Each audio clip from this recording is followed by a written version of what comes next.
And so, ladies and gentlemen, another October has rolled around, and with it, another World Series. It was more than 100 years ago that they came up with the idea for something called the World Series. They couldn't have had any idea what it would someday mean. You always think about it when you're a kid. Every time we played wiffle ball out in the backyard, stepping up to the plate, you know, Mike Moustakas, it's Game 7 of the World Series, bottom of the ninth, 2 outs. The tying run is at second. The run that would win the World Series is at first. You always kind of step out and make sure you tell your buddy what the situation is. 3-2 count, Game 7 of the World Series. The next swing of the bat could clinch the World Series. I spent countless hours in my backyard, you know, pretending, you know, I'm playing in the World Series. I get one at bat, you know, getting a chance to hit a home run. So for sure, you dream about this day. They're dreams that start when you first hear those words, World Series.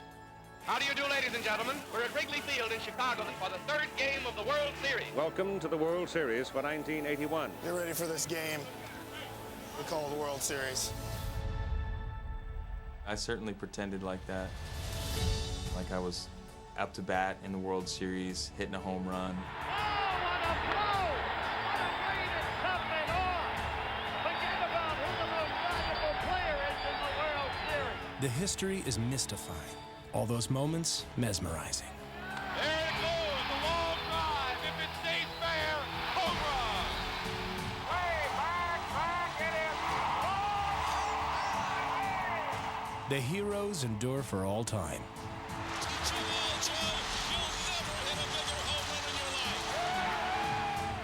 hit! Diamondbacks win! They're the world champion! Gonzalez did it! Into deep left center. And we'll see you tomorrow night. Mazeroski has hit a 1-0 pitch over the left field fence to win the 1960 World Series. The Yankees were the big team at the time, and I was a big Mickey Mantle fan, and I wanted to watch Game 7, and then the Pirates won the game. I was disappointed. A liner off Maggie's glove into center field. The Florida Marlins have won the World Series.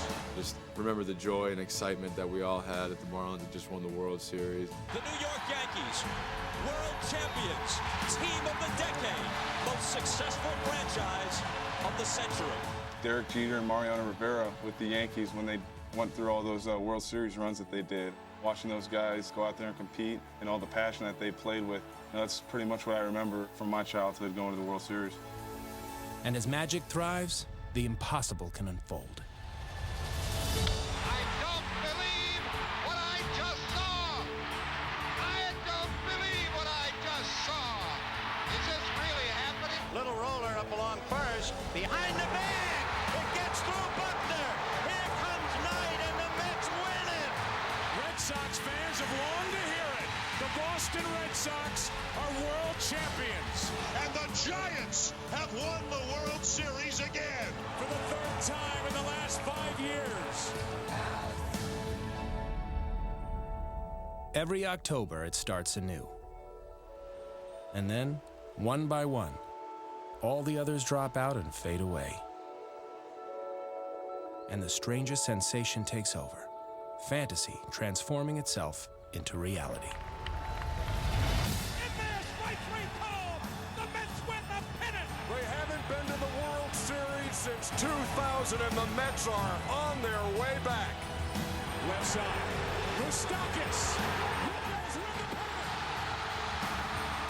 Back-to-back American League pennants for the Kansas City Royals, and off they go to the Fall Classic. And no matter your story, whether you've been here before Go, Skipper. This is our time. Yes, sir. It's our time. What we've been waiting for. Yes, sir. Hold on, boy. or still can't believe how much came together so quickly. The Mets are good, they're young, they're dynamic, and a very different looking team now than they were earlier in the season. If you play like you can come back from anything, Gordon in the air to center. Back at the wall. This game is tied. or you're just trying to figure out if you're ever going to wake up from this dream,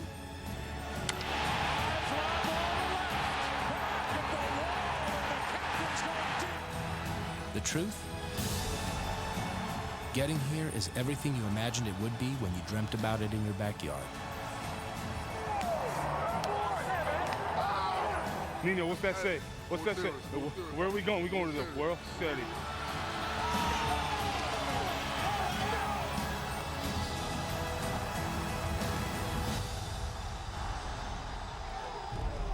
It's still baseball, yeah.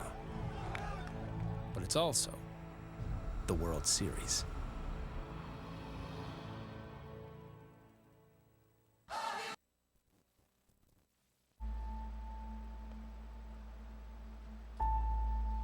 Good evening from Kauffman Stadium, where it's been raining throughout the day, but the tarp is off the field. Tonight, for the second straight year, Kansas City hosts Game 1 of the World Series as the Royals and the New York Mets square off. The Royals and Mets entered the 111th World Series, aiming to end nearly identical championship droughts. The Mets looking to win their first title since 1986, and Kansas City hoping to be the kings of the baseball world for the first time since '85. Listen to the noise build here in Kansas City as the World Series is underway. Let's go. Let's go, boys. Win every pitch. Yeah. Let's go, boys. Come on. Here we go. While we're here, boys. While we're here. Yeah. Let's go, Skipper. This is our time. Yes, sir. This is our time. What we've been waiting for. Yes, sir. Come on, boy, let's go. Let's go, fellas, let's go. Let's go, boys. Game 1 starters, Edinson Volquez for the Royals, Matt Harvey for the Mets. I told Matt, this is your moment. Hey, look, you're starting Game 1 of the World Series. He was all fired up about it. The honor of a Game 1 start was a fitting cap to Harvey's successful comeback season from Tommy John surgery. Meanwhile, for the Royals, Edinson Volquez, the 32-year-old former All-Star, was also pitching in his first fall classic, though just before game time came a report that threw everything into question. We have just learned of some really tragic news, and this is a tweet from Marley Rivera tweeting out, a source close to the Volquez family confirms to Enrique Rojas and ESPN Deportes, Edinson Volquez's father died today in the Dominican Republic. That tweet, reporting the death of Volquez's father, came just minutes before the pitcher got set to take the mound. No one actually knew before the game. I don't know if Edison knew himself, but none of the guys in the dugout knew what was going on.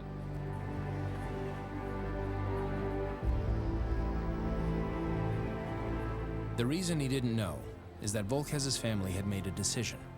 They didn't want him to find out about his dad's death, and his wife quickly reached out to the Royals and told them so.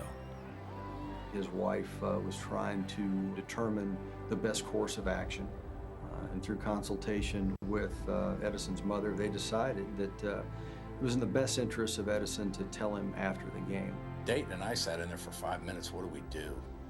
You know, how do you go through a situation like this and not tell him? I mean, yeah, it's Game 1 of the World Series, but this is his dad we're talking about. And, Dayton said, the best thing we can do is honor the family's wishes. They want Eddie to pitch Game 1 of the World Series. His dad would want him to pitch Game 1 of the World Series, and they don't want to tell him. They don't want you to tell him. They don't want him to know. I mean, this is something he's lived his whole life for. So let's do what his family wants to do.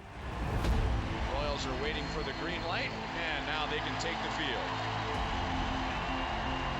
We are ready for baseball, the 2015 World Series here at Kauffman Stadium. The crowd in full voice, and here we go.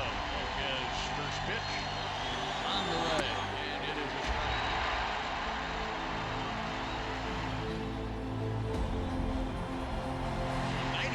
Miles an hour. He's running it up there here in the first inning. Volquez, he's gonna come aggressive, That's his plan. That's the approach. And now here's the hottest guy in the postseason, second baseman Daniel Murphy. He's been on fire. Murphy has homered in a Major League Baseball record 6 straight postseason games. The 2-2 pitch. Swing and a miss. Got it with an off-speed pitch. And down go the Mets in the top half of the first. That boy, Eddie. Hey, get us going, Echo. Here we go.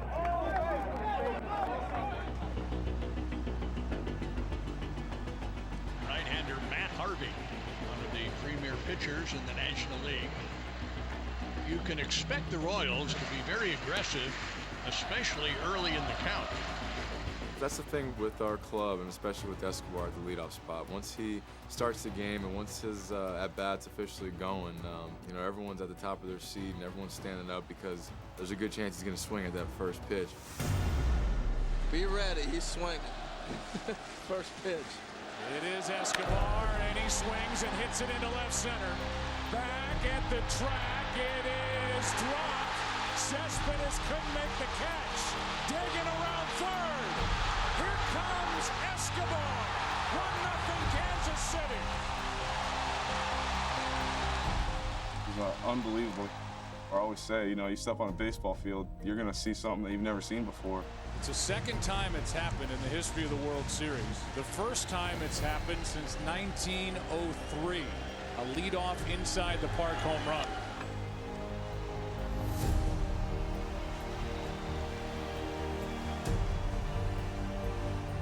I can't believe he threw a fastball over the plate. First pitch.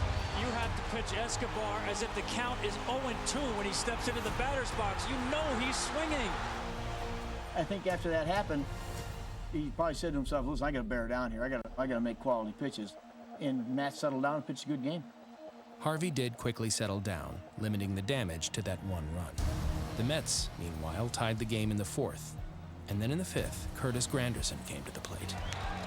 Oh! Granderson takes a 1-2 pitch into right. Get out of here, ball! Hey! And that one is gone! Curtis Granderson delivers the Mets' first World Series lead. New York extended the lead to 3-1 in the sixth and had a runner on second with 2 outs, looking to add more. Here's Volquez's pitch. It's swung on, grounded. Diving play at third, Moustakas to his feet and throws him out. Mike Moustakas saved a run. Plays like that, you don't really think about anything. You just react. Diving stop Moustakas. I was able to get down the line, catch it, and throw it. What a play to save a run. Then in the bottom half of the sixth, the Royals finally broke through against Harvey. That is fair down the right field line. Off the bat of Zobrist.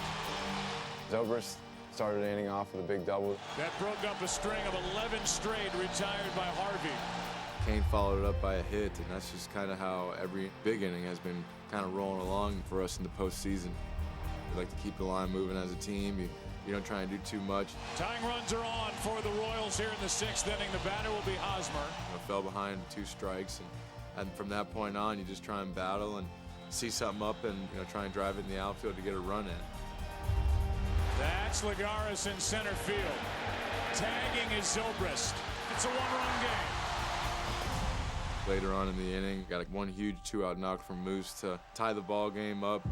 Swung on, line drive, center field.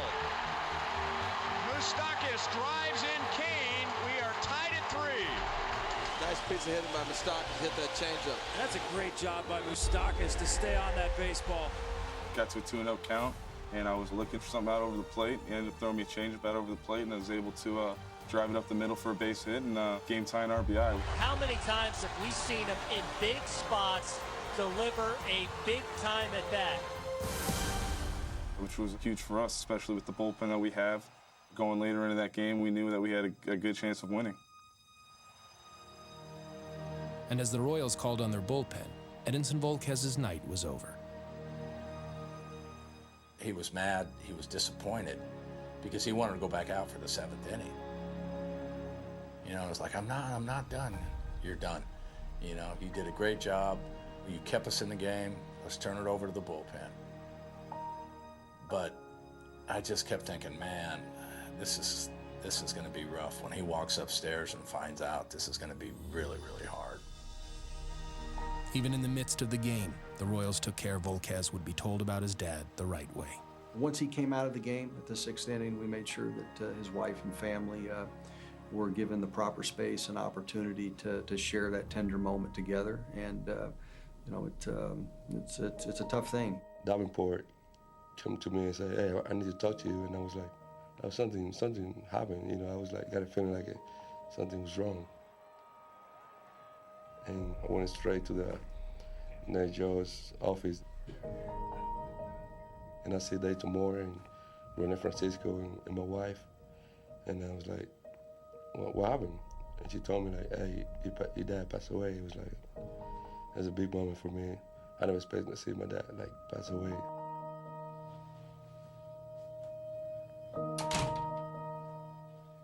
And I was like, wow, I don't believe he passed away when they told me, because it's hard to understand like, oh, your dad passed away. Especially me, I was really close to my dad. It was really sad. I won't be able to pitch if they told me before the game started. So I think my wife made the right choice to wait and see me pitch that game. Back on the field, Volquez's teammates were confident as their bullpen entered the tie game. Got him looking one away. From the top to the bottom, any guy that comes in the game is capable of getting the job done. Swung at it, missed strike 3. It's nice to know that when the starter's job is done, that the bullpen has the opportunity to come in and finish everything off. But in the 8th, Juan Lagares won a 9-pitch struggle with Kelvin Herrera. What an at-bat by Lagares. Man, that was a battle. And then stole second base, before Wilmer Flores bounced one towards the Royals' Gold Glover at first.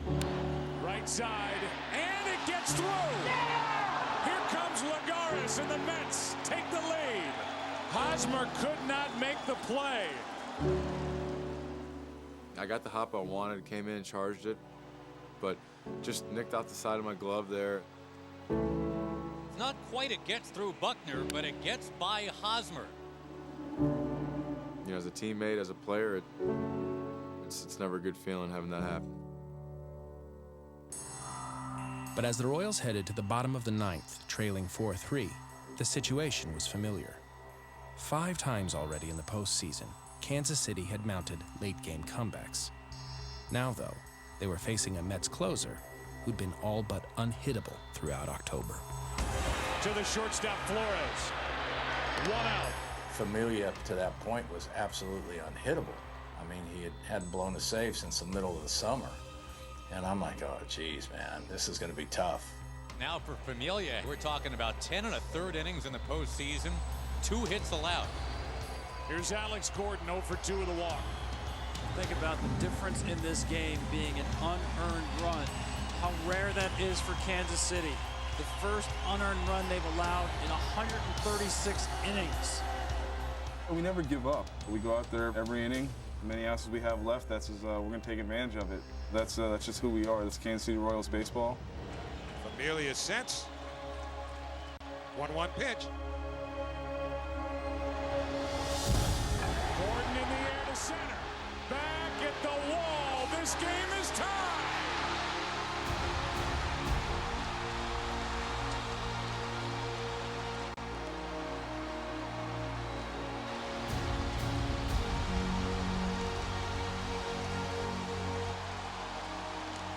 For him to hit that homer, it's crazy.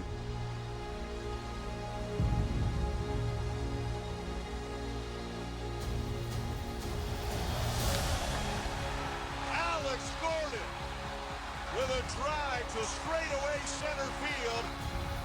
The second that ball left Gordon's bat, you could tell that ball was way out. Way over the wall in center to tie it and get Hosmer off the hook. Hosmer's saying all that Billy Buckner stuff. Come on now. Just exciting to keep the game moving, you know, let a ball slip through and, you know, give up the go-ahead run. You just beg for another opportunity to do something positive for your team. Gordo, you know, came up big for us off a guy like Familia, who doesn't really give up many home runs, let alone runs. That's the first run this postseason against Familia. First blown save since the 30th of July. Familia has been, I mean, not even good, not even great. You know, something beyond that, you know, this year for us. So, of course, when he gives up a run, you know, everybody's kind of in shock. A stunning moment here in the bottom of the 9th. This place is pulsating at the moment. The game is tied 4-4. The Royals are still breathing. At Ace, Game 1 of the World Series was headed to extra innings, and the momentum was all on one side. When Gordo hit that home run, I think there wasn't a doubt in our minds that we were going to finish it off. Wade Davis pitched a scoreless 10th, and Ryan Madsen did the same in the 11th. And then, Ned Yost called on a member of his rotation to continue the job. I'd warmed up, I was ready to go. I just didn't know how long that would be. Another 3-2 pitch. Swing and a miss. Slider in the dirt, and there are 2 down in the bottom of the 12th. I was really coming in, trying to be aggressive in the strike zone, execute pitches, and attack the hitters. Struck out the side. Young didn't allow a run or a hit over 3 innings of work. We love being tied late because we feel like we can throw pitchers out there that are going to hold the score until we can find a way to score a run and win that ball game. And sure enough, in the bottom of the 14th, an error and then a hit opened the door for Hosmer to get some redemption. As soon as I was on the stairs there and went to walk to the on-deck circle, you just kind of peeked in their dugout and saw one of their coaches put up the 4 sign that they're going to walk Kane. First and third, nobody out. They're going to walk Kane. Load him up. Right when I saw that, it was just kind of a trigger in my mind that this is time to step up. What a night for Hosmer, huh? Had the big air. Now he's got a chance to be the big hero. Especially after that 8th inning, I felt like it was my time to do something for the club right there. Hosmer can win it. Into right. Granderson back. Escobar tags. Here comes Escobar. The Royals win game 1. Hosmer drives home. The winner in the 14th.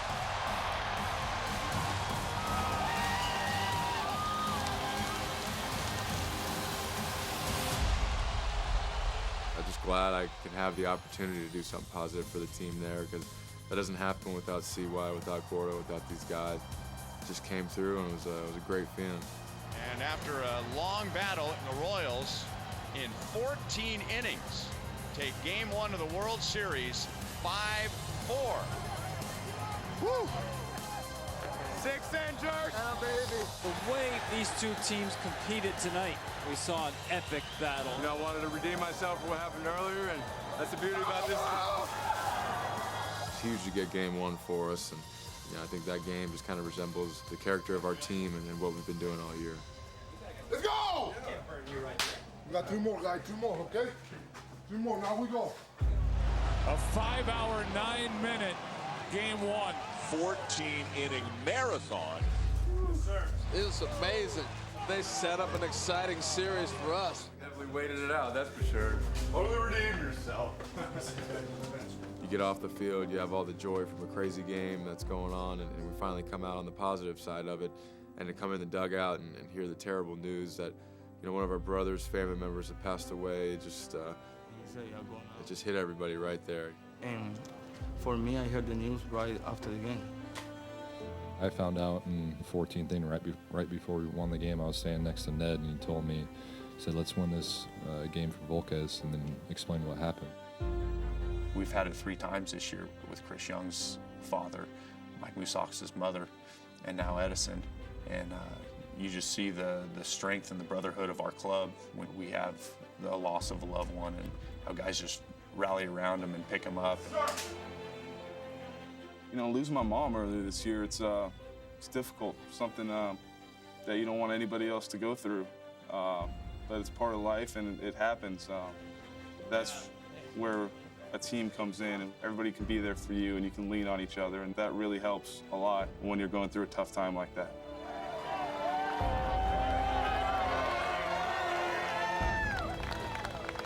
I went through it about a month ago, losing my father. Coming back to the group of guys was so uplifting, and I felt like these guys are going to pick me up. We can't lose tonight because these guys aren't going to let me. And they told me that. And I think the group feels the same way for Eddie. We know the pain that he's gone through, and certainly we'll do anything to help him and believe in him, and know that he's going to help us find a way to win. Volquez was already on his way to the Dominican Republic for his father's funeral by game's end. But he'd reached out to his teammates to make clear how much the game still mattered to him.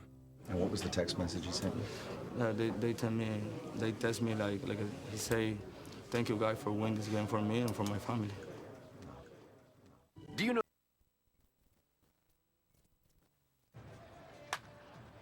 Hola amigos, juego número 2. de la Serie Mundial, World Series, guys, okay? You just need to play hard and we're going to see what happens. Have fun, okay? Have fun. Barely 12 hours after the Game 1 marathon had finally ended, both teams were back on the field, already focused on Game 2. Hit and run, you gotta swing. Gotta swing. You have to swing. Now the shortstop's covering. Oh. How you doing, sir? I'm good. How are you? Good luck. Nice to see you. Good luck. Thank you, buddy. Great job. Hey, it's one game. We got 6 more to play. We had a chance to win the game. We didn't win it. So tonight we got to get after it again. Each and every game is going to be, like it was last night, a grind for both teams because we are so equally matched. We're going live. Jacob deGrom, Johnny Cueto, our pitching matchup tonight, and enigmatic has been the defining characteristic of Johnny Cueto's time in Kansas City, a trade deadline pickup with great promise, and now, frankly, you don't know which Cueto you're going to get, the good or the bad. A veces uno se levanta mal, a veces te levanta sin fuerza, pero esa vez yo tenía bastante fuerza y ánimo de pichar. The Mets on the other side feel great about sending what they believe is their best pitcher with a chance to square the series and send it back to New York. We're facing one of the best pitchers in the game. You know, deGrom has been, lights out pretty much all year, and if you can't get ready for him, you're not ready. Recent history has shown the winner in Game 1 of the World Series has typically gone on to a series win, but all time, a 2-0 World Series lead has turned into a championship 79% of the time for the team ahead. We have to defend home field here. This is a huge series against a great team, and we got to go out there and find a way to keep winning each ball game. Winning Game 1 is important, but winning Game 2 is more important. Cueto and deGrom matched zeros for the first 3 innings. But in the 4th, Cueto started to struggle with his control. 2 walks in the inning, and it's 2 on 1 out with Cespedes coming up. Cespedes! This is one of those stretches here for Cueto where he's got to get it back together, and if you're the Mets, you got to get after him. Estaba bien penoso, estaba bien fuerte. Yo saqué el doble play, pero no tuvimos chance de hacer el chano. Swinging a bouncing ball near third. Moustakas has got it. Steps on the bag. Wings the throw wide. Safe the call. The Mets get a huge break. It is not a double play to end the inning. Pero dije, bueno, tengo ahora que fajarme con este bateador y sacarle out. And rather than the inning being over, the Mets are still breathing with runners at first and second, 2 down to Lucas Duda. Hello. The loop shot, shallow left field, gonna drop, base hit. Oh, that'll work, baby, that'll work. Here comes Murphy, heading to the plate. He's gonna score. The Mets take the lead 1-0. El line de los Mets no es como un line malo. Y si tú te descuidas y que, no, un equipito, como a veces uno dice, ahí vienen y te dan tu palo. The Mets lead 1-0 here in the 4th inning. Is that wallet bump under your rump, hurting your back? Tired? The Mets had come into the series hoping their starters would dominate. And through 4 innings, deGrom held KC scoreless. On the outside corner, struck him out. But then in the 5th, the Royals' bats woke up.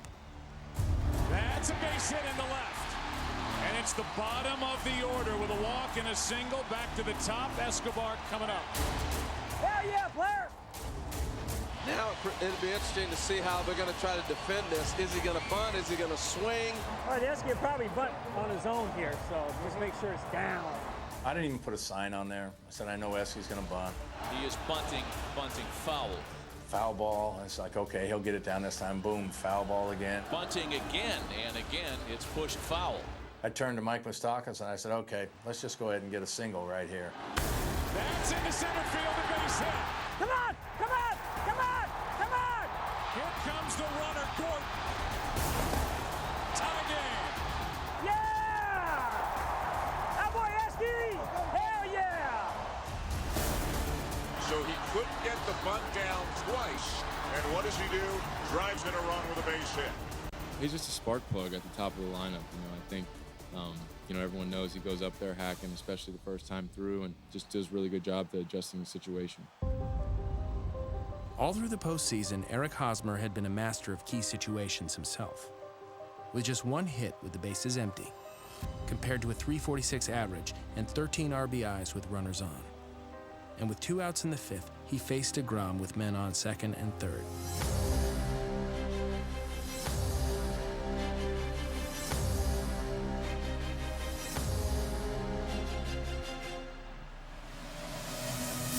That's up the middle. Base hit. Rio scores. Here comes Escobar. It's 3-1.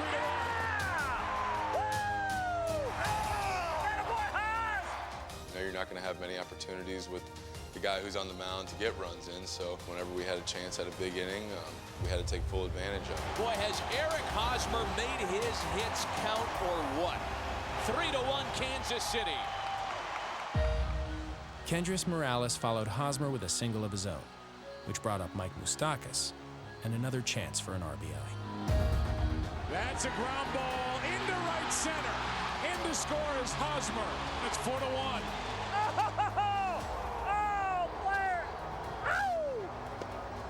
They just keep coming at you. Put so much pressure on the pitcher to make perfect pitches. Jake started out the game, he was very, very good. And all of a sudden in the 5th inning, you know, he lost command. And that team's good enough that they put the bat on the ball.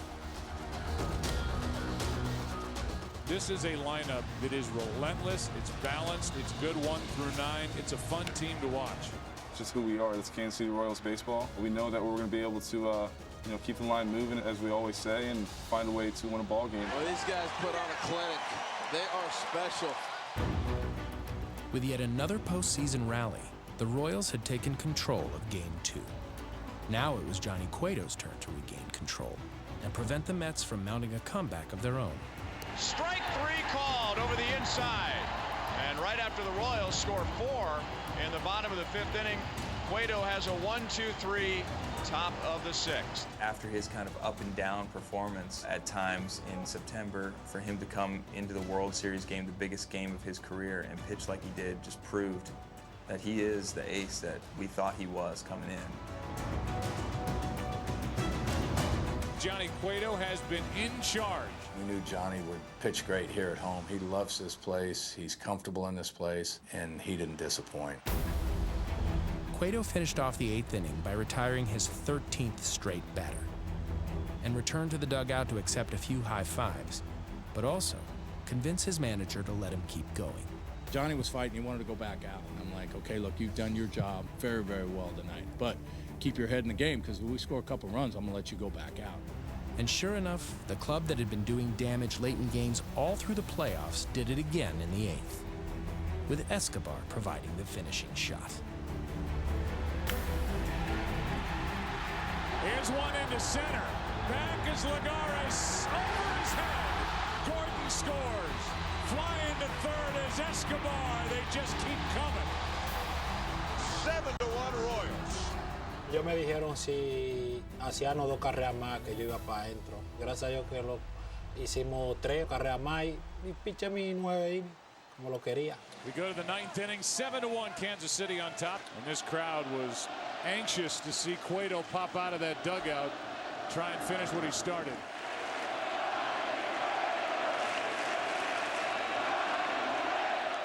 Tenía que irme largo porque el bullpen ya estaba cansado, ¿entiendes? Iba a tirar todo el mundo y ese juego jugamos 14 innings y gracias a Dios que lo cumplí así, me fui largo, me fui completo. Broken bat, fly ball, right field. How about Cueto? Royals up 2-0.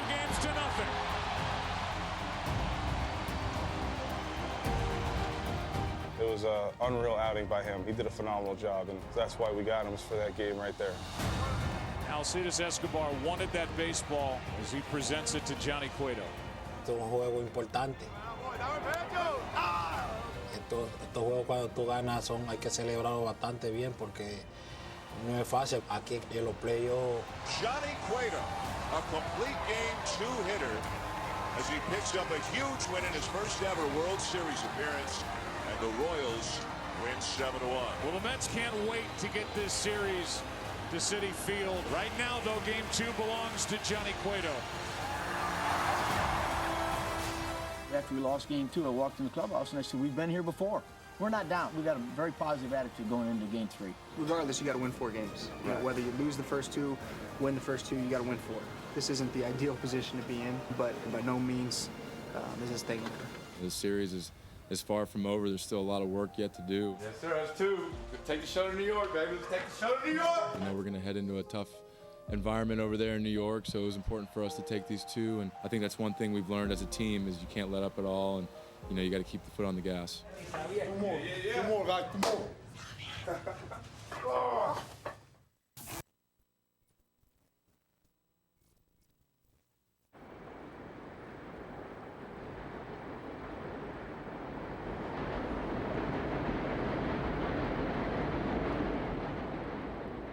We've been continually mystified as each pitcher to start the game keeps throwing strikes to Escobar, who's openly said that he's going to swing at anything. I literally think he could throw the ball to the backstop and he might swing at it.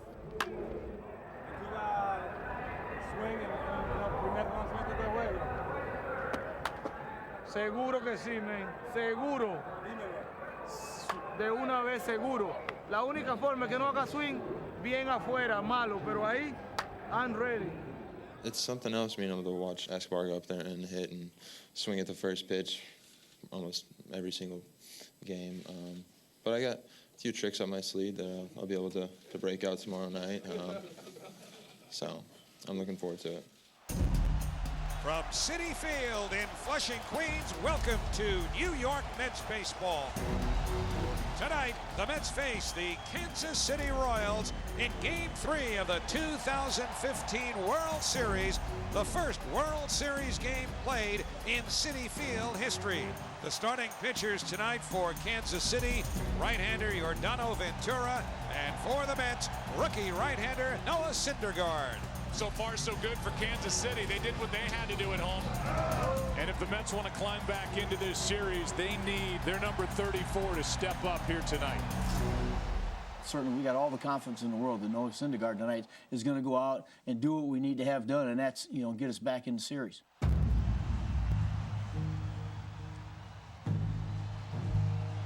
here we go.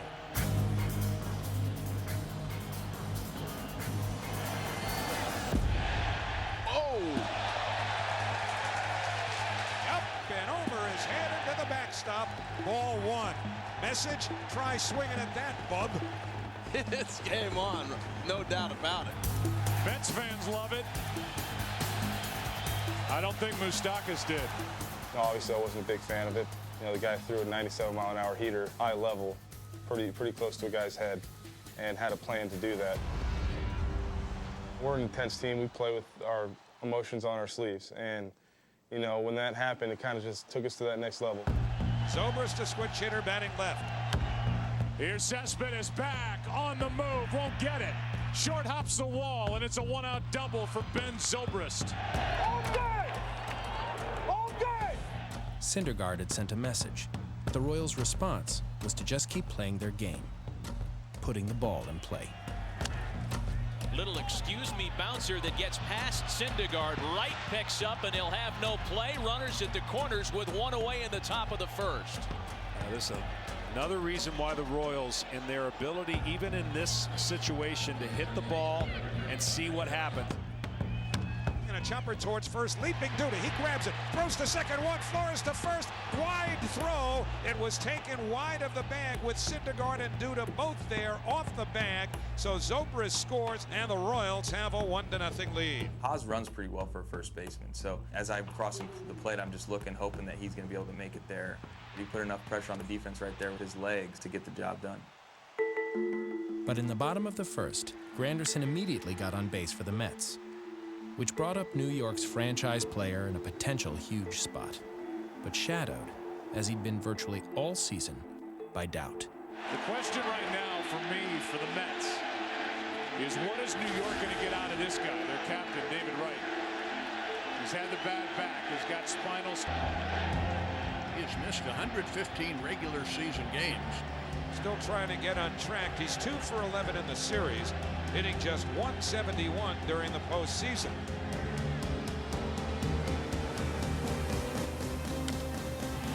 Well hit to left field. It may go. Gordon back. There it goes. Home run! David Wright has hit his first World Series home run, and the Mets have taken a All those summers and all those countless hours spent in the backyard pretending that you're in the World Series. And then your dreams come true. You know, your first at-bat at home in your first World Series, you know, you get a chance to hit a home run. To be able to come to New York in front of friends, family, the fans, the city. I mean, that's going to be one of the best moments that I ever have on a baseball field. Wright's dramatic blast gave the Mets a 2-1 lead in the second. But when Syndergaard returned to the mound, the Royals just kept putting the ball in play. It was kind of a weird couple first innings for Noah. I thought he threw the ball great, got a few dink hits. Here's a little fly ball down the left field line. It's fair. You could see it was frustrating him a little bit. I'm sure Syndergaard thinking, well, not a whole lot I can do about that. I sawed him off. He's standing at first base, and now here comes Alex Gordon. It's almost like we pick an innings and we're just like, let's just keep the line moving. Fastball line to second over the head of Murphy. Base hit right field. It's like nothing I've been a part of. It's just like, hey, let's get on, let's do it, and we're going to do it. It's almost like on command. That's into left field, the base hit. Perez rounds third. He'll come home. Up with the ball, Conforto, his throw to third, the slide, safe at third. And immediately David Wright says, challenge that play. I knew as I was catching the ball and bringing it down to apply the tag that I felt like I had clipped something. Hey, we've been aggressive all year. You know, it can't hurt just to let the coaches know that, hey, you know, let's check this out and see if there's an out here. They got him, he's out. Yep. That's huge. It's a big point in the game. Could have been a situation with runners in scoring position with nobody out, and you know, they could have had something rolling there. But after a sacrifice bunt moved Rios to third, a rolling ball to the backstop gave the Royals a chance to reclaim the edge. It's a breaking ball through the legs of Darno. It's going to the backstop. In to score, standing without a throw is Rios, and the Royals take the lead. It's 3-2. In the bottom of the inning, though, the Mets continued to hammer away at a less than sharp Yordano Ventura. Syndergaard got a hanging curveball on an 0-2 pitch, and he singles to right. He definitely battled early on. It was just mis-executing a couple pitches. 2-1 delivery. Granderson swings and he slams it down the right field line. Into the corner she goes. It is a fair ball, and it's gone! Granderson has put the Mets on top. New York takes the lead. 4-3 Mets in the bottom of the third. Might not have had his best stuff, but all he can do from that point on was just battle and hope for his teammates to pick him up. But in the fourth, it became all the more evident it wasn't Ventura's night. The Mets have two in scoring position with nobody out. Ventura comes set and pitches. Swinging a ground ball. Hosmer now comes over and cuts it off. Got a run to the bag, diving, safe, and the run scores. 5-3 Mets. And on a little tapper to the right side, the Royals do not get a single out. Estaba enfocado en lo mío, en tirar detrás, y las cosas no me salieron como yo quisiera, y nada, tú sabes, esa es la pelota. And here comes Ned Yost out of the third base dugout, and that is going to be it for Yordano Ventura. Es una situación que ningún pitcher quiere salir de ahí. 2 innings later, it was Syndergaard who found himself in that kind of situation. After retiring 12 straight Royals, his command began to waver. And it's inside ball 4. The bases are loaded. And it's decision time for Terry Collins. Will he go one more with Syndergaard? Gutsy decision right here. Tying run at second, the go-ahead run at first. The bases loaded, 2 out. Terry Collins staying with Syndergaard. A lot of confidence in the young man here. I think that's when you see what a starting pitcher is made of, is when you go out there, you maybe don't have your best command or your best stuff that night, but you find a way to keep your team in the game and put up zeros. Bouncing ball up the middle, Flores to his left, has it, throws to first, got him, side retired. For him to persevere and just keep us in the ball game, that's that bulldog mentality that you want to go out there and win for that type of guy. And in the bottom of the inning, Wright would find himself in a position to deliver a blow to put Game 3 out of reach. With the Mets having scored a run in this 6th inning, they lead 6-3.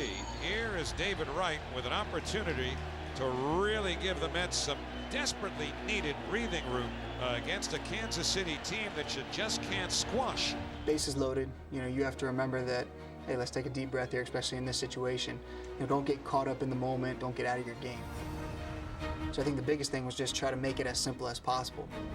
Look for a pitch that I can try to hit up the middle and give it a nice, easy swing.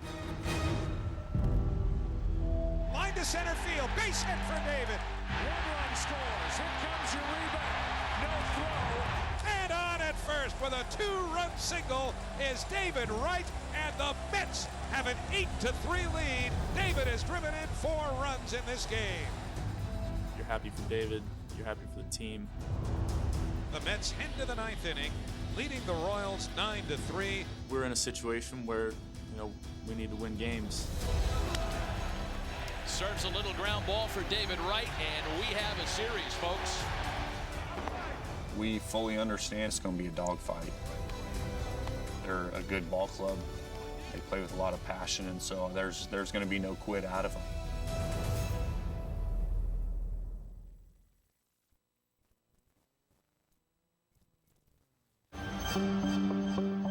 It's Game 4 of the 2015 World Series. On the mound for the Royals, the big 6', 10" right-hander Chris Young.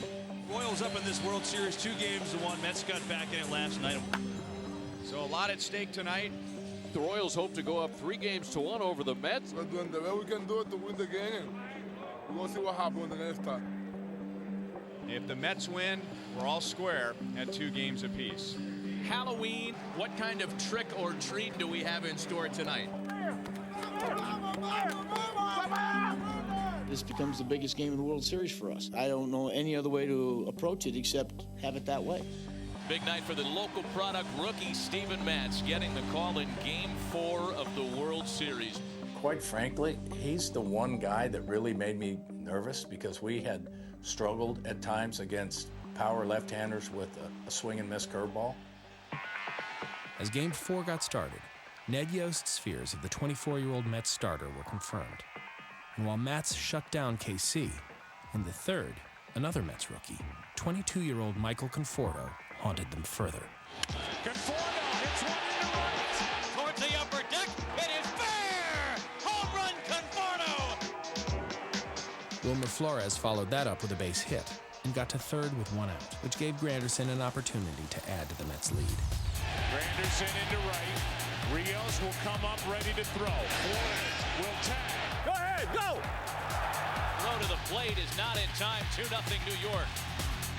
So they ambushed me twice to start the inning, but with our offense, I felt like, okay, hold it here, limit the damage, and we're going to win this game. But Steven Matz wasn't making that easy. Through 4 innings, he allowed just 2 hits while striking out 5. He's got everything working tonight. But in the top of the 5th, Salvador Perez got things going for the Royals. Curve lifted in the air to left center, hustling over Cespedes. Cespedes kicks it away, and Salvador Perez will coast into second. And the Royals had their first runner in scoring position tonight. Lined in the air to right, moving over Granderson. He won't get it. Perez will come around third to score, and it's a 2-1 game. Matz escaped the 5th without further damage. And then, in the bottom of the inning, his fellow rookie stepped to the plate again.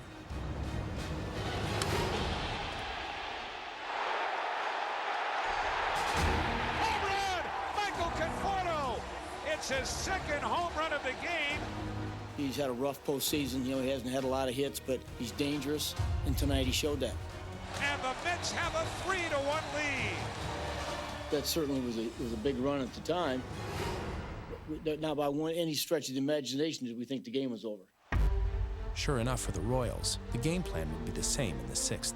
Try and pressure Matz with his pitch count continuing to rise. What's it going to be for Steven Matz here in the 6th inning? Matz was dealing, pitching really well, and we weren't really doing anything off of him until the 6th there, and I just wanted to make sure I was on his fastball. Here's a line drive into left center field. This ball is going to get down and go to the wall. I breathed an exhale personally, but I think the team did too, knowing, okay, we're going to get on him yet. We're going to get him right here in the 6th. Rounded up the middle. This ball is through. Here comes Sobrist, and the Royals get that run back immediately on an RBI single by their all-star center fielder.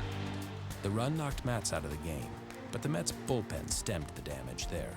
and New York held their one-run lead into the 8th, putting them just 6 outs from evening the series. But the Royals had spent all of October showing just how hard it would be to put them away. Whenever the opportunity presents itself, it might be the 5th inning, it might be the 7th, it might be the 9th. We'll be ready when it happens. Correa, he misplayed it! 2-run score, and this game is tied!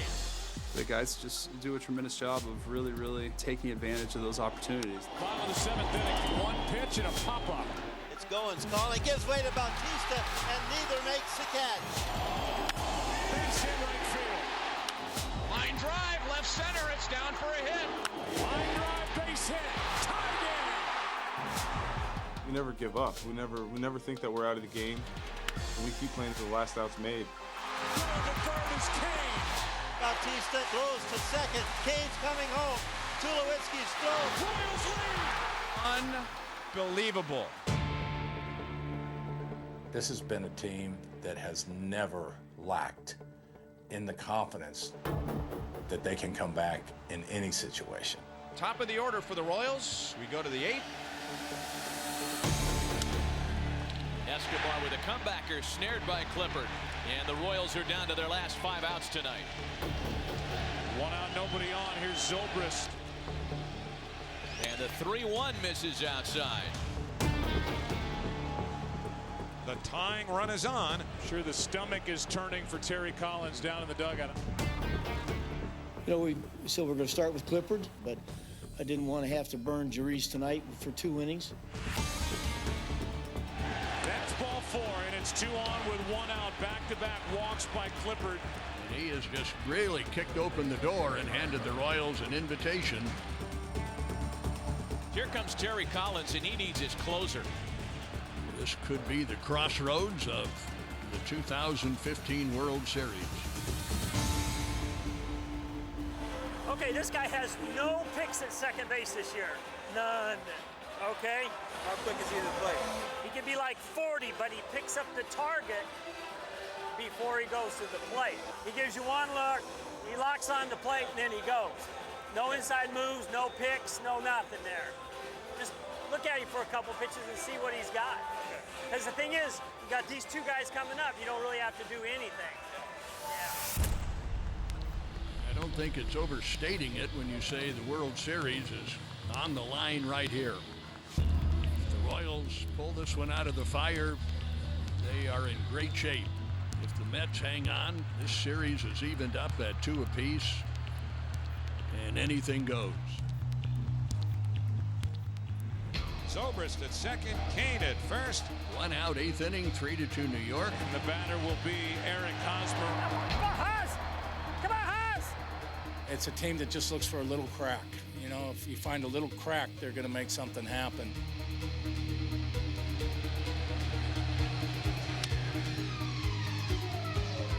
Murphy has it, get under his glove! Come on, Haas! Come on! Right here, right here, right here, right here! Here comes Zobrist!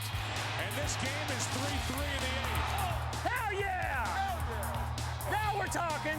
Wow, you talk about giving a game away. 2 walks and an error. And thank you very much. In postseason, you can't give away outs. You know, you can't give good teams opportunities to score extra runs because they can do it. It's huge. You got to pounce on any opportunity you got, especially against Familia, who's been throwing the ball lights out for those guys. Mike Moustakas, the batter. That's to the right side. In to score is Kane, and going first and third is Hosmer. More late magic for Kansas City. They've taken a 4-3 lead. Attaboy!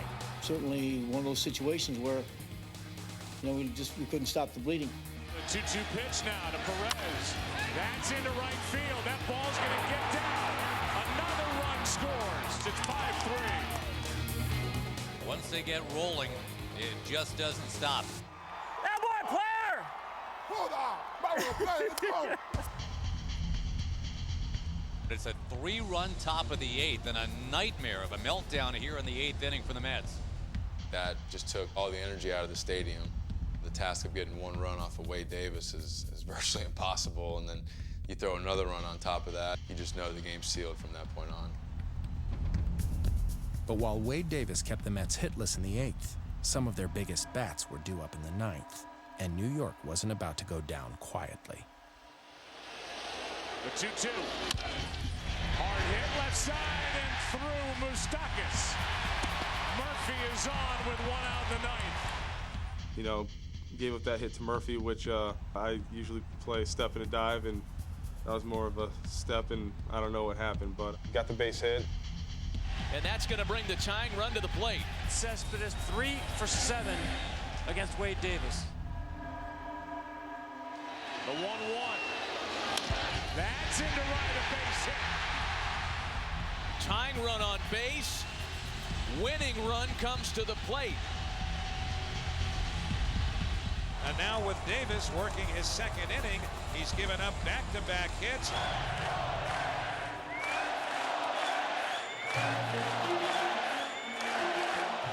Murphy the runner at 2nd. Cespedes carries the tying run at 1st. Now the power hitting first baseman, Lucas Duda.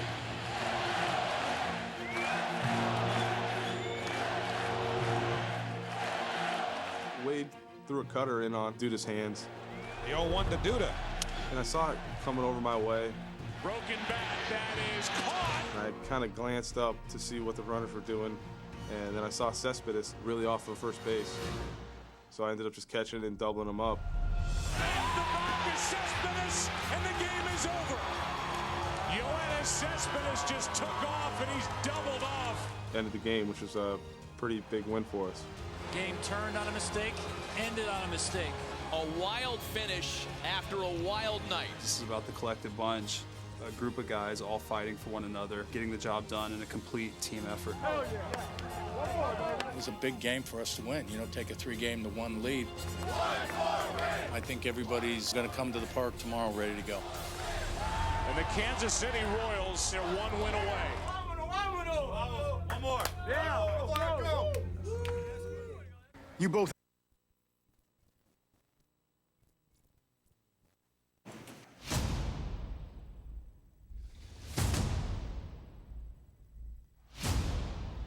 And for the New York Mets, they are playing behind their ace, Matt Harvey. And like his manager told him here yesterday when he left the park, you want to win back the city?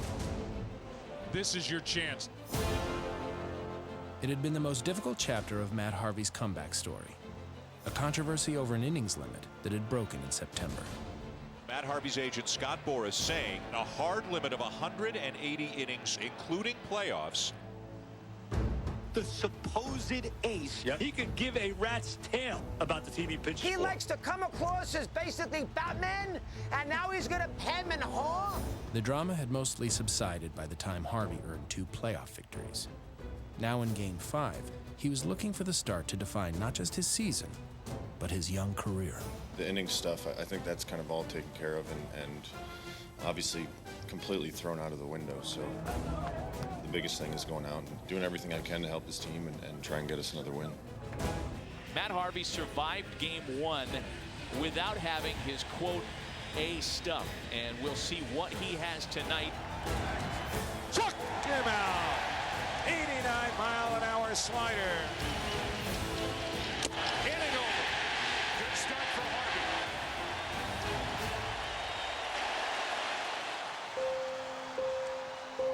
And it's back to Kansas City's Game 1 starter as well, the 32-year-old veteran Edinson Volquez. I don't think I've ever pulled for a starting pitcher like I'll be pulling for Edinson Volquez tonight. The week that he's gone through, Game 1, he pitches very, very well for the Royals. And then he finds out after he finishes pitching that his father, Daniel, has passed away. It's been really tough for me. I went back to Dominican, and my mom told me, like, you know, your dad is very proud of you right now. Just go over there and pitch. He wants you to pitch, and I want you to pitch. Change up, lifted in the air to deep right center. Back goes Kane at the track, at the wall. It is gone. Curtis Granderson with a home run, giving the Mets It's exactly the jolt of adrenaline that they need. He leads off the bottom of the first with a home run, and the Mets have a 1-0 lead. It was hard for me to concentrate because I would think a little bit of my dad. But at the same time, you gotta stay focused in what you want to do. David Wright swings right through a pitch, and down he goes. Volquez comes back from the home run. That's a tailing fastball for strike 3. It's a great feeling for me to be over there and compete with Harvey. We move into the top of the fourth, and the Mets clinging to that 1-0 lead. Swing and a miss. He got him. This is when you walk back to the dugout and you say, fasten your seatbelt, boys. He's on tonight. And now 2 out as Harvey has struck out 4 on the night. He just came out with a different mentality. You can tell from the first game in Kansas City. He wanted to come with power. He was going to come and be aggressive, and he really just came out a different pitcher. Was firing his fastball a lot. 0-2 delivery. Swing and a miss. He got him. And it's his night so far. The Mets continue to lead in the pivotal Game 5. And now Volquez has retired 8 of the last 9. That's strikeout number 5. Both right-handers are on tonight. The score stayed 1-0 into the bottom of the 6th. But then the Mets loaded the bases, looking to add to the lead. Swing and a liner in the air to left. Going back, Kane. It should score a run. Kane makes the catch, flat-footed, tagging is Granderson. He scores from third. It's a sacrifice fly for Lucas Duda, and the Mets do add a run. They now lead 2-0. I was like, you stay in the game. I stay in the game because they need you. It would still be a victory for Volquez if he can get Darno and keep this a 1-run inning. Ground ball left side. Moustakis. Good job by Volquez to get out of it. I went back to the dugout, and I saw Dave Erlin, pitching coach, was like, "Hey man, I'm very proud of you. You're done already." And I was like, "All right, thank you." I think I did my job because I kept the team alive to win the game. He did what Eddie Volquez did all year long, really limited the damage, only giving up 1 run. Before he pitched, he said, all I want to do is go make my family proud. I want to make my dad proud. I want to make my family proud. And when he got done, I put my arms around him and said, you did it. Your dad's really proud of you today. From a career. For me, the game just now starts with a 2-0 lead for Harvey. He's getting ready to go 3rd time and then possibly into the 4th time through the lineup. Left side, right. Harvey through 7. He has been absolutely dominating it. An indomitable ball club. Harvey is at 93 pitches here in the 8th inning. Jeurys Familia starts to warm in the bullpen right now. In the air to center. Right there, Lagares. How about Matt Harvey? Through 8. There may be an interesting decision coming up for Terry Collins.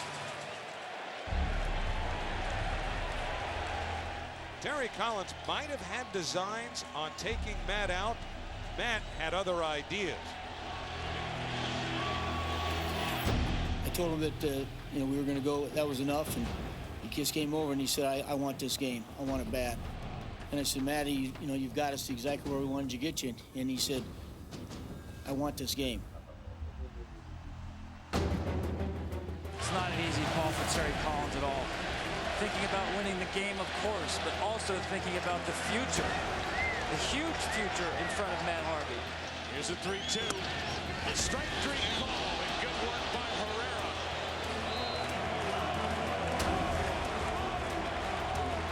Collins, who's had Harvey's back all year, will he send him back out now? He's got to start the 9th and see what happens. He's been through a tough summer. He's been beaten down. He wants to finish. Let's see what they decide. I just trusted him, and I said, you got it. Matt Harvey delivered 8 brilliant innings for the Mets, and he's going to get a chance to go all the way. They were ready to run him out of town. Talk of an innings limit. He's 3 outs away from having a bridge or a tunnel named after him. You know that if there's 3 outs left on the table, that he's the guy that's going to want to go out there and get those 3 outs. You knew it's going to be tough, but that's the motto we've had all year. We got to find a way to get to him. You know, Locaine, you're leading off an inning, so do anything you can to get on base. And it's low, ball 4. He missed with a slider, and this may be it. Got to make that man a little anxious right there. Now Hosmer, and he represents the tying run. This has to be eating Terry to pieces. Now Harvey working out of the stretch. Didn't think they would push him. Kane takes off. Strike 1. Throw down. Too late. Stolen base. That bag takes away a double play. Royals had fought back the entire postseason.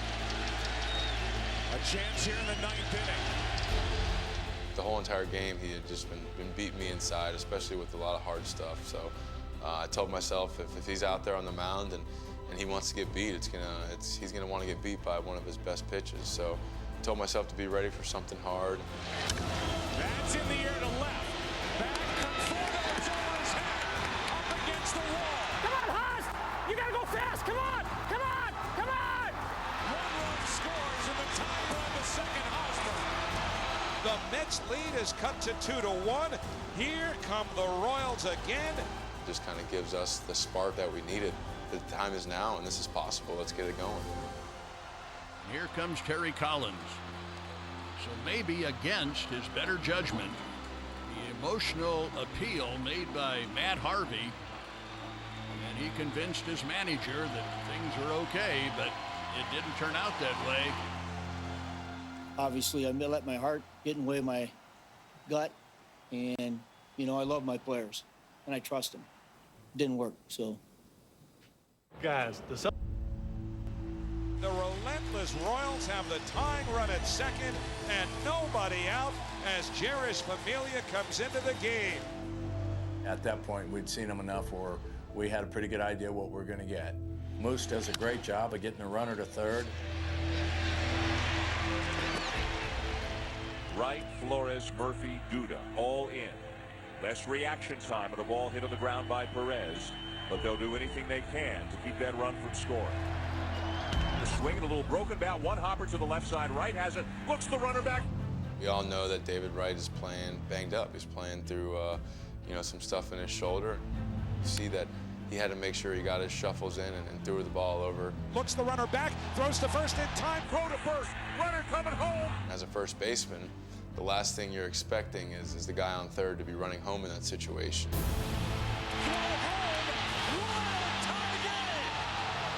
Unbelievable base running by Eric Hosmer. Hosmer broke on the throw, and the errant throw to the plate has tied it at 2. The Royals have come back again. That play was built on Eric Hosmer's aggressive, smart base running. I just felt that it was the best opportunity for us to steal a run and to get back into that game. A throw anywhere near home plate, and you're packing your bags for Kansas City. You know, it's something that didn't work out. You know, I realized I'd have to be answering a lot of questions on why I did it. It was just a risk that it seemed like we were willing to take pretty much the whole entire season. Hosmer gambling that he could dash home, and the Royals have tied the game. As the game went into extra innings, the Royals once again turned to their bullpen. Luke Hochevar has pitched 9 2/3 scoreless innings this postseason. And the score remained tied at 2 heading into the 12th. That's a little fly ball down the right field line. It is fair. Perez will hold it first with a leadoff single. We knew once Salvi got on, we're going to pinch run Dyson. Boom, he's going to steal. Runner is going. Dyson takes off and steals it easily. There's the go-ahead run. Nobody out here in the 12th. And then we, boom, ground ball, get the runner over. The pitcher spot is the number 8 spot. So Colon will be hitting for Hochevar. Christian Colon has not batted this postseason. His last plate appearance in a game came 4 weeks ago. It never really crossed my mind, that layoff that I had. I'll make sure that I was in the cage, creating my own little at-bats in my own head, you know, making sure I stay sharp. The reason we put Christian Colon on this club is because his ability to perform in the clutch. He had a huge impact in the wild card game last year. He scored the winning run in the bottom of the 12th inning, and wouldn't you know, we're in the 12th inning, and now Colon has a chance to drive in the go-ahead run. He's prepared every single day to do whatever you ask him to do, so I felt great about putting him up there. We all care so much about each other that we knew at any point anybody could be a hero. Swinging a line drive, base hit left field. Christian Colon has driven in Gerard Dyson, and the Royals lead 3-2 in the 12th inning. Oh, give me some! Attaboy! Let's go! Hell yeah! Dare I say the biggest base hit of Christian Colon's career. The 12th inning in the postseason belongs to Christian Colon. We had this thing, you know, keep the line moving. You know, we looked in each other's eyes all the time and keep the line moving. Do whatever you can to get on base for the next guy. That is a fair ball down the line. And it's 4-2 Kansas City in the 12th. Eski got the double down the line. You know, we went up 4-2, and Kane came up to the bat, and you know, you could see it in his eyes. He really wanted to hit a ball hard. Kane swings, line drive, left center field. This is going to go all the way to the wall. Lorenzo Kane drives in 3, and the Royals have 5 in the 12th inning. Once we scored those runs, for me, it was like the World Series was over. You know, I had a reliever on the mound that had been dominant all year long.